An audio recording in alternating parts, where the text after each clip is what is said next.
বন্ধুরা দেখেন আমাদের প্রবাসীদের কষ্ট দেখেন, নতুন আসছে রান্না করতে পারে না, মোবাইলে ভিডিও দেখতেছে কিভাবে গরুর গোশত রান্না করা যায়। হ্যাঁ, এই যে গোশত নিয়ে আসছে কিভাবে গরুর গোশত রান্না করা যায়, তাই মোবাইলে দেখে দেখে রান্না করতেছে। এটাই হলো প্রবাসীদের জীবন নাকি? সেমাইও পাকাইছো? হ্যাঁ, কুমার করে দাও, দেখো দেখো সেমাই করে দাও। কোন সময়? বাহ, সেমাটা তো ভালো হয়েছে নতুন হিসেবে। এটাও কি মোবাইল দেখে দেখে? হ্যাঁ, ওটাও মোবাইল দেখে দেখে।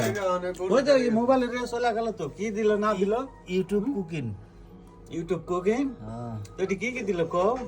বুঝে দেখো না, দাও গোশ দাও, পাতিলে গোশ দাও। আলা গোসান দাত রেডি হয় না, কাটাকাটি করলাম। বাবা কাটাকাটি করতেছো? খাইবা কখন, কাটাকাটি করবা কখন, আর মোবাইলে এটা দেখে ইয়ে করতেছো তো কখন কি করে? টাইম নিয়ে করি, সমস্যা নেই। হ্যাঁ, টাইম নিয়ে করি।